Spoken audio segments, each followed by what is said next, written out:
2 words. Terrible. Oh, God. That was... Look, I didn't even remember the trailer. I did. I didn't remember it until you mentioned it, that you forgot it was coming out, and you're like, oh, you want to go see Wildlife? That was called Wildlife? I don't even remember the name of this. Mm-hmm. I could barely tell you a character's name in this, but I thought it was just going to be unmemorable. I didn't know it was going to be fucking intolerable. Neither did I. I went into this thinking, like, this is probably going to be this year's Rio 2, in that it's not good, but whatever. And what this movie actually is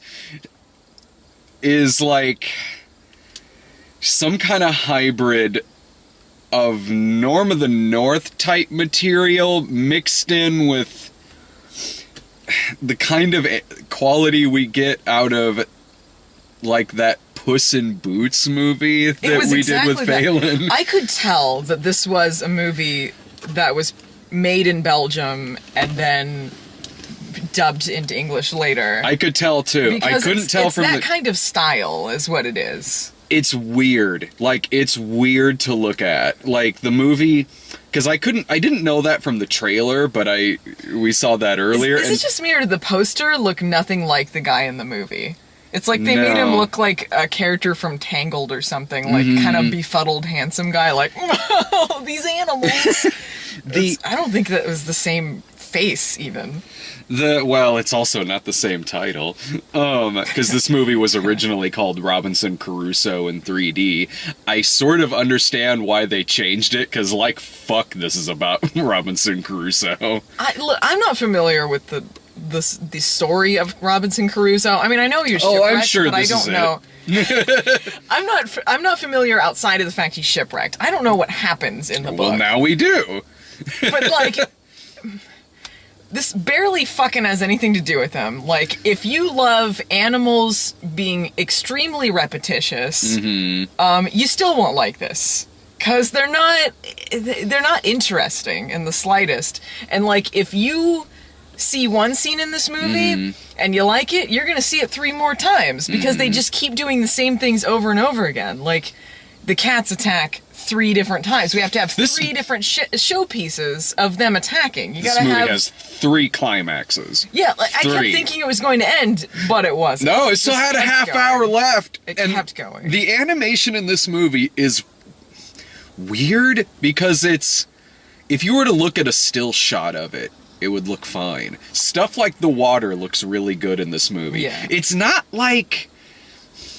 Okay, like writing and story quality, that's what I mean by comparing it to Norm of the North. In terms of its animation, Norm of the North through and through looked like something that was made to be released on DVD. Yeah. This isn't so much the level of something like Ratatouille or something like or Little Bee or shit like that. Like this, the characters have like a lot of texture to them, enough to where it kind of goes into Uncanny Valley territory quite a bit. But when they move, it's weirdly robotic. Like, it's almost like you can see the animation program right in front of your eyes. It's like, the characters look fine, but they're very robotic in how they move. There's a part in the movie where Robinson Crusoe is getting a bunch of shit out of his barrel and stacking a bunch of stuff, and it looks like in what in a Pixar movie might be like a fast motion sequence, but in this movie it's like normal, and it looks so odd. It looks like I sat on the remote and it's kind of going in 1.5 speed. That's kind of the pacing of this movie. It feels tonally the pace of this feels like something that would be put on in the background at a preschool. Like, just there for background noise, not particularly engaging, or threatening for the kids, which is weird considering how much death is in this. There is a lot of death in this movie. When this movie starts out, the movie's told in flashback, which, when the movie starts out, this ship of pirates find Robinson Crusoe hanging from a rope on the island by his waist. And so they get him and the parrot, they get him on their ship, and there's a cat that's on this ship, and like one of the pirates like kicks the cat onto like this rope, and then the cat falls. That's the last time we see that cat in this movie. Very anti-cat movie. This movie is blatant anti-cat propaganda. Every cat is evil and murderous. Yes. Even from birth. Evil and murderous.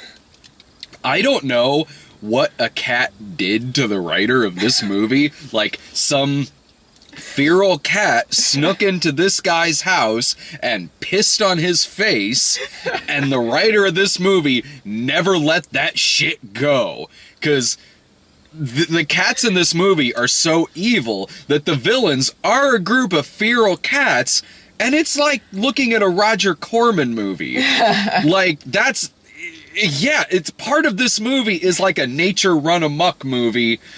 Like fucking Strays, or... It reminded me of Strays, but it wasn't funny like Strays. No. Because Strays is a horror movie, and it's funny because that's the concept they went with. Though there is some creepy parts to it. So, you know, they did the best they could with what they had. But when you're going to do, like, an animated movie like this, you can do whatever you want with it. You can make whatever animal you want the villain. You can make anything. Feral cats. Yeah, like, there could be any villain in this. And when we saw the cats on the ship, I didn't know they were setting up the villains. No. And then when they show up on the island, I leaned over to you and I was like, are you kidding me with this? That's what they're going with? Yeah, and so these cats just have a grudge against Robinson Crusoe and all of the animals on this island. They want them fucking dead. Like, they want to murder, like, they're using their claws like they're Freddy Krueger. And at one point, because it's a male cat and a female cat, and at one point the female cat just suddenly goes like, we will soon have a family to feed. Well, how many? Because they were on Cursed Island. Yeah. On Cursed Island, which was just kind of over there. Yeah. And had a bunch of bugs on it. But for some reason, them and their 10,000 kittens, I don't know how she had this many kittens, they're surviving on these bugs for how many months? Because for a cat to get that big, it'd be at least 4 months, let's say.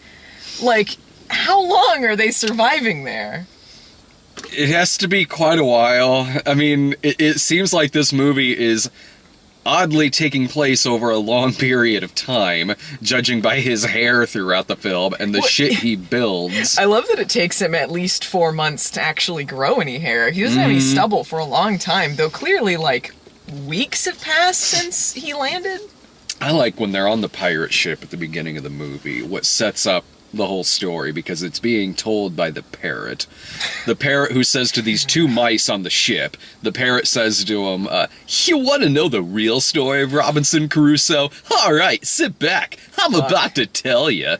Turns out it's not that interesting. Yeah, which is why him saying, here's what he should have said, like, you want to know the real story of Robinson Crusoe? I'm not going to tell it to you, so here's a story about me.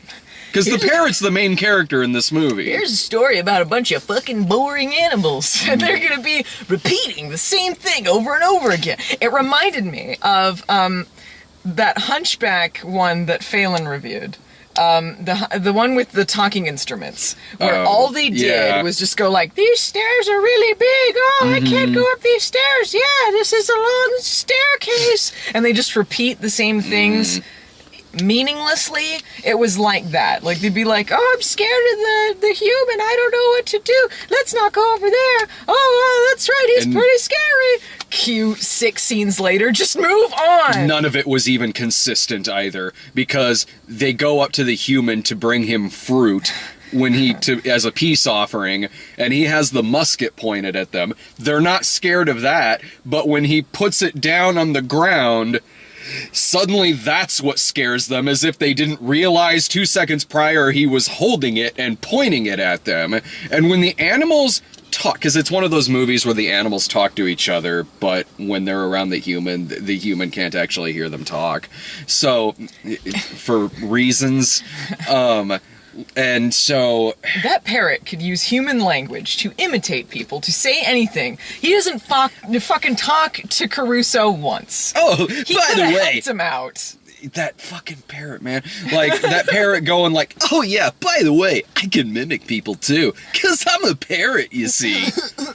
That, when the parrot was just going, "Arg," I thought he was more endearing than when he could talk. Yeah, Because honestly, yeah. unfortunately, they give him a voice of a smart-ass teenager.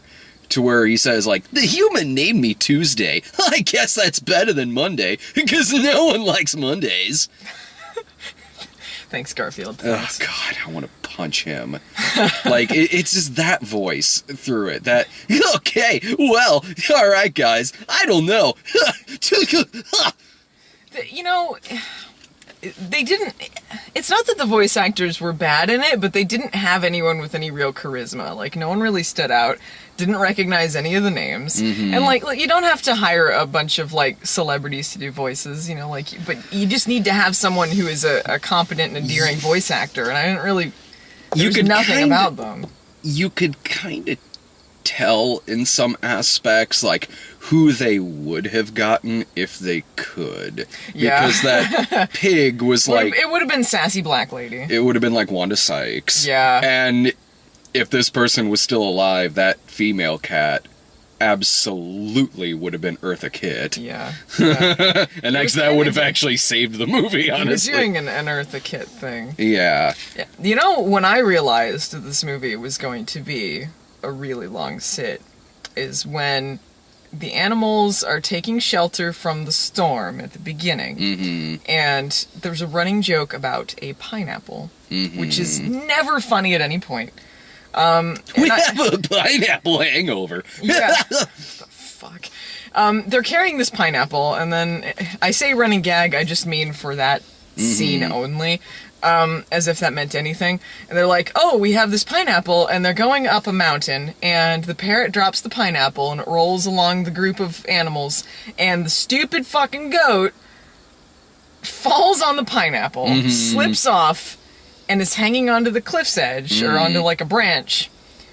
And then there is an extended rescue sequence because of a pineapple mishap Yeah. that goes on just short of forever. And I was sitting there thinking, what am I even watching? I'm watching a bunch I of almost dumb leaned over to animals you that and said the slipped same on a pineapple. thing. And not to mention the fact that there's only... I don't know where these animals came from. Yeah, There's they're- only one of each. There's one goat, there's one pig, there's one... It was an iguana that... Is a chameleon. A chameleon. Oh, yeah, because he would like blend in sometimes. he's the predator. Is that how chameleons work? I guess. Exactly, yeah. There's only one of each, so that's kind of interesting right there. Yeah, did they just spawn out of nowhere, or did Yeah. all of their families get sent to Curse Island? It's a prison island for animals. You're annoying. You go live over there. All right. Well, I'm gonna go live with my friends now. Bye. Ugh, fucking parrot. I knew this movie would be a long sit early on for a couple of reasons. One, this is an ugly film to look at. It is always overcast, like raining, foggy. It's not even that kind of dreary. It's just it's there's no life to it. No. It, like I said, like it's 'Cause if not. it was spooky looking, maybe it would be something. Well, yeah, if it's meant to be dark and scary or something like that, yeah, totally. Like if it's like Kubo and the Two Strings or Paranorman or Yeah, something yeah. like that. This isn't that. This is like if, this is like if Rio 2, if they wanted it to look as dreary as an episode of The Killing, for reasons. But it's dreary looking, but then they downplay a lot of the death. Like, okay, when his ship crashes, his entire crew perishes. Yeah. And he's like, I can't believe everyone's gone. It's all the acknowledgement. He didn't care. He was on that ship for months with them, okay? And he did not care. It also, one of several climaxes this film has, when they're just chucking cats left and right. They're all drowning. Yeah, I'm like, it is not showing them land. It's a Milo Notice thing. Yeah. Or like the stupid actuallys we got on 9 Lives. They confirmed he was dead in the movie. Oh, I forgot. I forgot that since cats can survive like 20 or so stories, that means they can survive falling off the world's largest skyscraper. The best one was when they blew up the dog. Yes. The cats blow up the dog after one of the many climaxes, and the dog is pinned, and they set the place on fire. And the dog's like a schnauzer, I think. He's a Scottish something? Maybe he's a schnauzer, but he has a Scottish voice. Yeah. He talks like this. Yeah. Yeah. And, he gets pinned down, and the bird's like, oh, I'm going to save you, but there's, like, gunpowder or whatever that's lit up. And then it blows up, and you go, dead.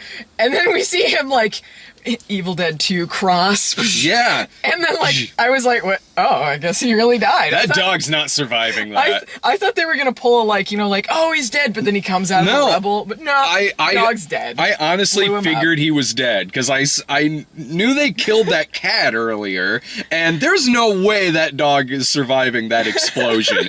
And so Robinson Crusoe puts a cross on there with the dog's burnt to a crisp collar around it. This happens, and those were the funniest parts in the movie. There was the theater was completely empty until like the last second, and then like a family or two came in, and I didn't hear anything from them. The only thing that they laughed at was there's like a butt joke with the pig. With the pig, because the pig's fat and eats a lot, so that's the only joke you're getting out of that character. Everyone only has one joke. Oh, the goat is old. The goat is old, and he can't see very well because he's old. That's that joke. And the parrot... The hedgehog and I don't know if it's called a pangolin or something. I don't know. The other thing with like a little tail. They're kind of similar. They have the same character. They don't do anything. They're superfluous. The little bluebird is suspicious and kind of aloof. I guess that's her thing. Yeah, she's jealous. So she wants Robinson Crusoe to leave, but then when she realizes he's made this light fixture to try to signal other boats, she's like, I don't want more humans here. So she destroys it. Make up your fucking mind. You want this guy to leave or fucking don't you? Not that it matters by the end. Oh, well, I'll get to that in a second. This is the kind of movie where early on I knew what kind of movie it was going to be, because I zoned out so frequently in this movie. Same here. And every time... We were both checking our phones a lot. Yeah, and every time I would zone out or check my phone, something new would be happening on screen. There's pirates fighting, they're trying to survive during a storm, I'm checked out, I look back up, goat is almost about to fall off the cliff, and the chameleon saves him with his tongue. I can't believe that you checked out during the iconic pineapple scene. Kinda, a little, I was like, wow, there is a lot of shit going on here. At one point they're talking about going on a water slide, I check out, something's on fire, and the cats are going down the fucking water slide. Oh, I was checking out during that because it just was constant, and it makes sense to know that this was in 3D. Actually, yeah. During those scenes, I can see that, but it's like if you were watching, that segment was an attraction that you would see somewhere, like the water slide attraction. Yeah. That goes on for way too long. If you just snipped that out, that would be the attraction there. Only you, audience, can help E.T. get back home. Me? Huh? And that was the first climax of this film, because I thought this movie was about over with. I thought that was the ending, too. I thought they were just chucking cats off there, and they were just going to die. But then the cats who were just as repetitious. They would constantly just like, the cats are thrown into the water and they'll go, we'll get our revenge. And then they're tossed away again. We'll get our revenge. They're tossed away again. And they still, by the fucking end, they're still showing up again. The cats are still showing up again. I don't know how many of them are actually dying or not. And so when I know that eventually Robinson Crusoe is going to be passed out with a rope around his waist, because that's when it first shows him before it flashes back. So he ends during this first climax, he is on a rope. It looks like that is about to happen. And then when it doesn't, I was like, fuck off. Just fucking end, you fucking movie. You know what I noticed through most of it was you jiggling your leg, waiting, and sighing. Yeah, I was having none of this. My fucking leg was restless as shit, going back and forth. There's stupid things with the cats, like, these bugs are disgusting. Try the red ones. They taste like chicken. At one point, I don't even remember what joke this was to, but you were like, bushwhacked. And Yeah. I'm like, it's not even a bushwhacked. Because it's not, they're not any sort of jokes at all, really. Like, it's just saying something kind of lightheartedly and then fade away. Wow, the human's taking off his skin. I've never seen that before. Who does that? I appreciated there appeared to be no pissing or farting jokes. No. There's no bodily fluid. Maybe he threw up over the side at the beginning, but Oh, he was seasick at the beginning of it. But like, at least there were no jokes. But at least it didn't feel like the stupid manufactured kids movie jokes, like the butt joke maybe, but which is probably why the kids laughed at it. But there wasn't that, mostly because there was nothing to the movie. The animals in this movie are significantly dumber when they're not talking. When the animals are talking, they're having, not that they're smart, but they're having conversations with each other and like, I don't know if we should trust this human. Well, like, I don't know, he could bring us food or something, whatever. But then when they're around Robinson Crusoe and they can't talk, they are constantly fucking his shit up. Constantly. And he's like, oh, that pig destroyed my treehouse again. And he's trying to build a nest in a tree for himself, and the animals are constantly fucking it up by like chasing food or rubbing their fat ass against it, knocking it down, and he's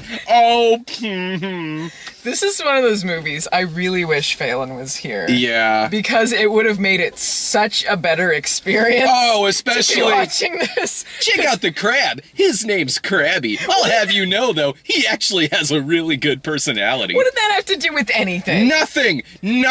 I didn't think he was called Krabby because he was angry. I thought he was called Krabby because he's a crab. But you know, the interesting thing is they can fish in this movie because fish don't matter. All other animals, you know, they can talk and they have sentience, but the fish, you can hunt the hell out of them. Yeah. It doesn't matter. Fuck They're not them. part of this island. Uh-huh. Yeah. The character design I liked the most, honestly, was the cats.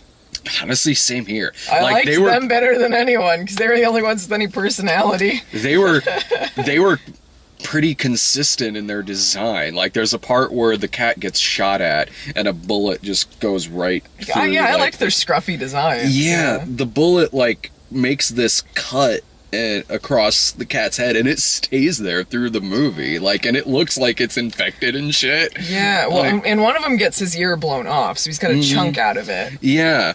But that was interesting. That was texture and character. Yeah. And a lot of it was just flat. Yeah.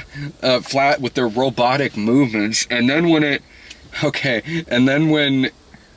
after 2 or 3 more climaxes of these cats coming back to fuck their shit up again, because Lord knows when this fucking movie's gonna end, and then the pirates have them, so then they have to have this climax with the pirates, because the pirates aren't gonna take him back to England, and they want... It wasn't much of one, was it? Not really, With like... the pirates? It was just sort of like an oh, by the way.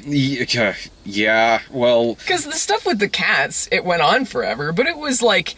exciting and moved around a lot, and there was energy to it. But like the pirates, it's just sort of like, hey, you should try to steal our boat, and the parrot's like, get back over here, I'm the captain. Yeah.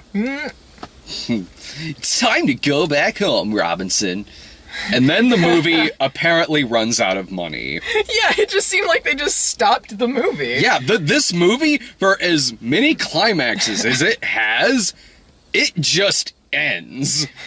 Like, it conceivably could have logically ended at any of its other climaxes, but the one that it went with is jarring. It reminded me of, there was a joke on Freakazoid where they do an Island of Dr. Moreau parody, and he's on the plane with all the villains, and he spends about half the episode on there, and then he goes there and he meets up with the Island of the Dr. Moreau character, and he's just like, ha ha ha, see what I've got in store. He's like, oh no, there's only like 10 minutes left. He's like, well, if you hadn't wasted so much time on the plane. Yeah. And it was like that. If you hadn't wasted so much time on this other bullshit, you could have had something happen. With the pirates, the cats, the goddamn animals fucking his shit up. Like, the first thing he should have built is a gate to keep the animals out, because they're constantly destroying his house. And so when it does end, it ends with him escaping the pirates and sailing back to the island. Credits! Gilligan never escaped the island. It was like, there was a Simpsons episode that was a parody of, like, Lord of the Flies, and then at the end they had a joke. They don't make it off the island at the end, and they have a joke, like, there's narration, it's like, oh, let's say they were all rescued by Mo, I guess, or something like that. It's like that, but genuine, not parody or satire. They go back to the island, the credits are showing, and then it's just still shots. It seems like they took storyboards from what the rest of the movie would have been, and then added them to the end. Like, they have, like, oh, by the way, then a lady pirate shows up on the island, and then, by the way, a girl bird shows up, because you don't want to think that he doesn't get in a heterosexual fucking relationship by the end. And then a hot parrot showed up. Let me tell you, ladies and gentlemen, we lived like kings. It's showing still shots of them, like, he's like eating like fruit, and then he's saying like, we had to rebuild the treehouse with some minor altercations. It looked the fucking same. I think it was supposed to be like a little house add-on for the parrot, but you know, the blue bird had a fucking point. It's like, we're supposed to live in the wild. They're animals. Who cares if they live in his treehouse? Let him have his treehouse. You live out in the jungle where you're supposed to be. Yeah, and they already have food, so I don't know why Robinson Crusoe kept giving them all his biscuits. That was a good joke. He wanted to give them biscuits. Yeah, like, these humans sure do like their biscuits. And then he taught us this fun new game called planting seeds and watching fruit grow. At least it wasn't biscuits. Yeah, they didn't even like the biscuits. What a fucking bunch of assholes. Fuck this movie. This movie... God, I don't know where this movie came from. I don't know why this movie is in theaters. Yeah, you're right. Technically, I do know where it came from. Belgium, just make chocolate. It's what you're good at. Don't set this in more animated movies. Oh, with its 1,000 production companies in front of it. Yeah, they did like 6,000 different intros for the production company, and then it went to the opening credits where they repeated them again. Yeah. I liked the one that you could tell, like, this isn't a theatrical company, because a lot of it was like Studio Canal and things that I've seen in front of movies in the theater before. There was one that I don't think I've seen in front of anything before, but it was like, oh, this is the low budget company, because it is like what you would see in front of like fucking little cars. Yeah, it reminded me of like Puss in Boots and other kind of low budget fare. For a low budget thing, like if this was straight to DVD, I would think this was a decent job. I wouldn't think it's a good movie. I wouldn't want to watch it. But for a straight to DVD thing, it's okay.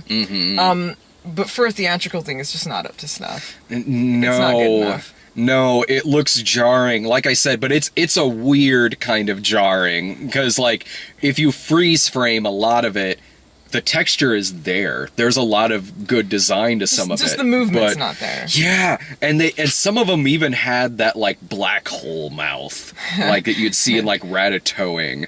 Like, just like, there's nothing there. There's nothing inside of there except dead space. This one, it baffles me too why it's in the theater, because... Me too. Because Norm of the North at least had names behind it to sell it.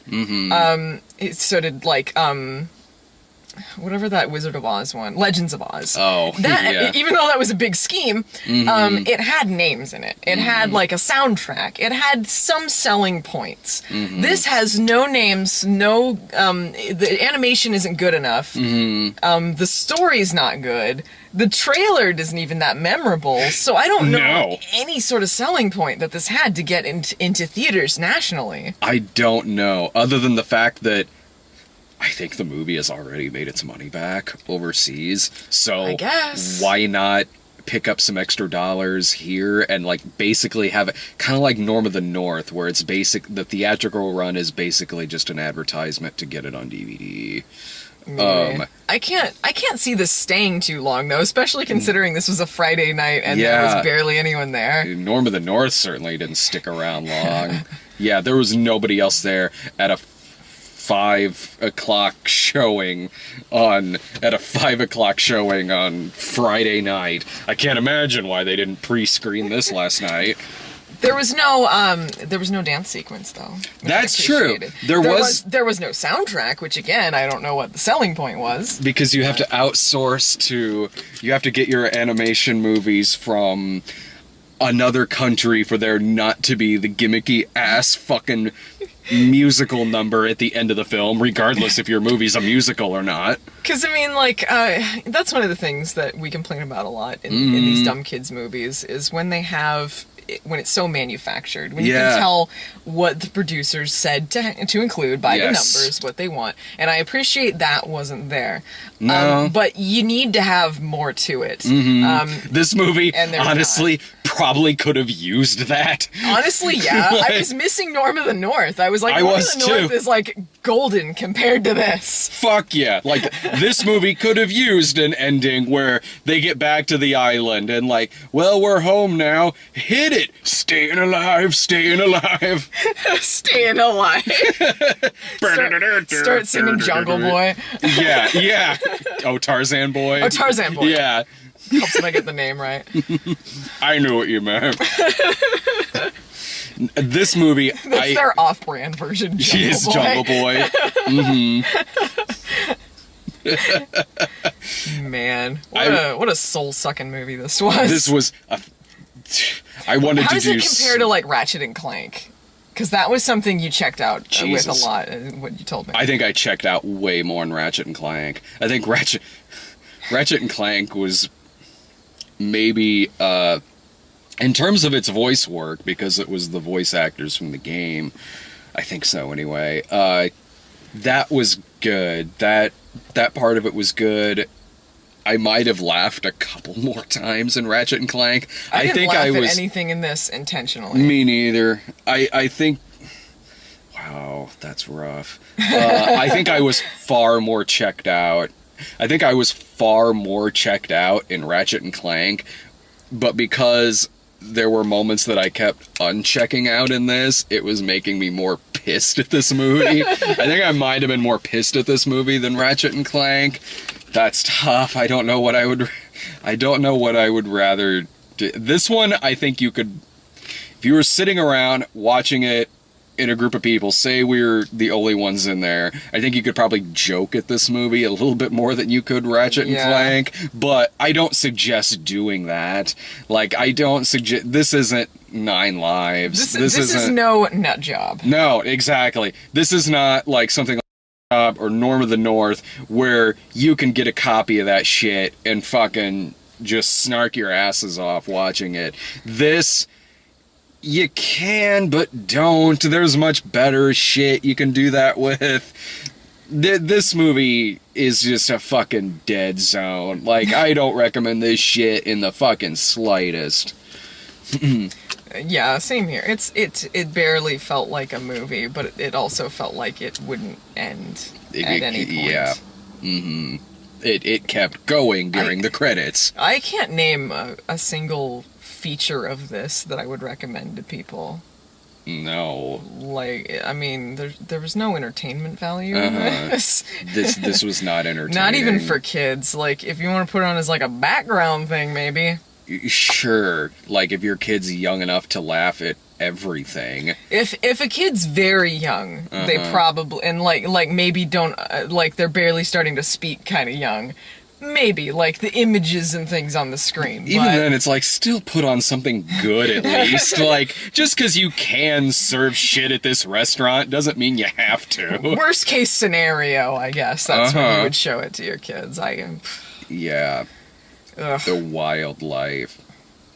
Well, I am excited for... I got When the Bow Breaks in like a half hour. So I'm legit...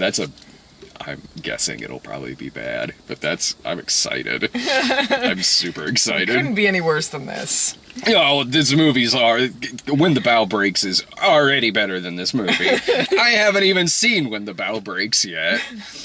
God. Any other final words on this? No, I think we got it covered. Don't see this. Fuck, this movie can fuck off. See it.